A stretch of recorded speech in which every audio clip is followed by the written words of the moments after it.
Good day, I'm Theodore Henry, and this is your JIS News for Tuesday, January 16, 2024.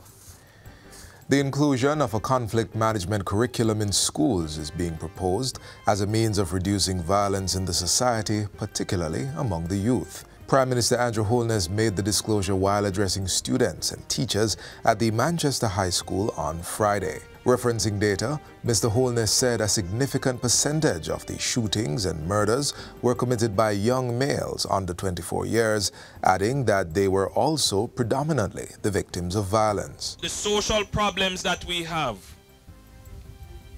become so challenging. They are now at crisis proportion.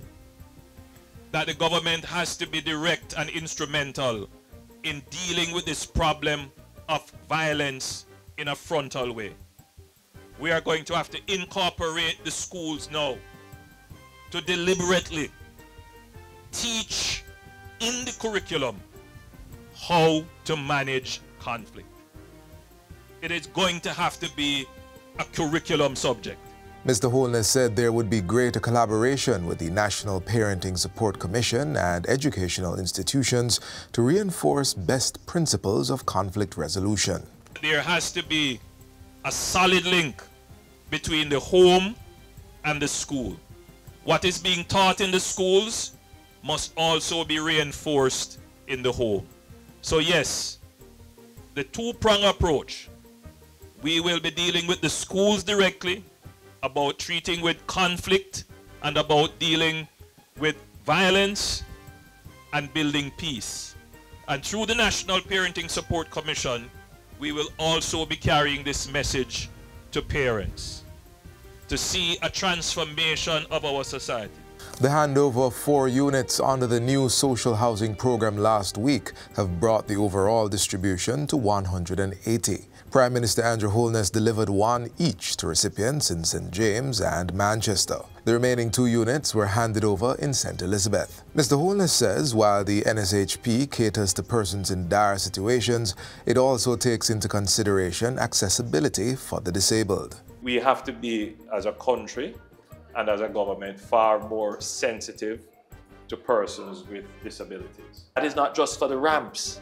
It is simple things like how high or how low you place the switches, the light switches. Someone in a wheelchair might find it very difficult to reach high to flip a switch. Bathroom access. These are all things that we must now consider. So this is now something that will be integrated from the outset into the new social housing program. Winston Williams, who is a fire victim and became wheelchair-bound after a subsequent stroke, was overcome by gratitude. Another fire victim, Miss Woodsy, who lost her home from a motor vehicle crash, expressed deep appreciation for the program. Indeed, it is truly a project that is relevant in Jamaica right now because some people are suffering. Some cases are so demeaning, you know, it's beyond humanity. So I really like to thank the government of Jamaica, my MP, the Prime Minister, and the taxpayers most of all to make this possible. The Ministry of Health and Wellness is reminding Jamaicans to take every precaution and safeguard themselves and their family from dengue. In a press release, Chief Medical Officer Dr. Jacqueline Bisesa McKenzie stresses that the illness remains a concern for the country. She reveals that as of January 11, there have been 1,534 confirmed dengue cases across the island. In addition, there have been 19 dengue-related deaths, with 13 classified as suspected and 6 as confirmed. According to Dr. Bisesa McKenzie, while dengue serotypes 2, 3, and 4 have been identified among the population, serotype 2 remains the dominant strain. The Health Ministry says all parishes continue to observe dengue cases, with Kingston and St. Andrew reporting the highest number, 1,499 for 2023-2024. St. Thomas continues to be the parish with the highest rate of 696.1 cases per 100,000 in the population, followed by Trelawney at 551.7 and Hanover with 497.5 per 100,000. The highest number of dengue cases are also still observed in the 5 to 14-year-old cohort at a rate of 885.3 cases per 100,000.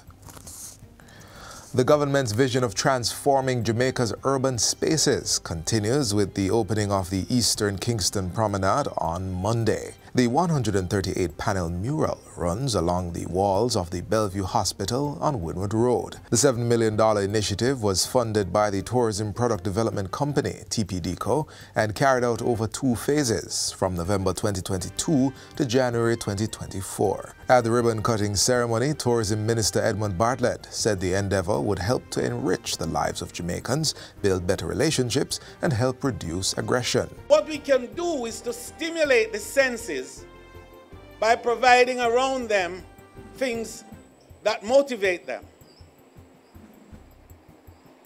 And art and music and science are motivating. Things that will be joy forever, that will excite people's imagination and drive them to a better sense of themselves, but more importantly, a better appreciation of their place. Minister Bartlett says the project is a part of the Spruce Up the Corner initiative, which will see all 63 constituencies across Jamaica getting an upgrade. Chief Executive Officer for the Bellevue Hospital, Camille Buchanan, says the beautification project has taken root with residents of the institution. When our patients pass here, it is a joy to look on the wall because some of them have been within the institution for over 40 years. This is where they call home. So they do not get the opportunity to go back to their communities. So when they pass and they see the breadfruit on the wall, when they see the cane tree, when they see the people dancing, it gives them an idea, or it puts them back in their various communities.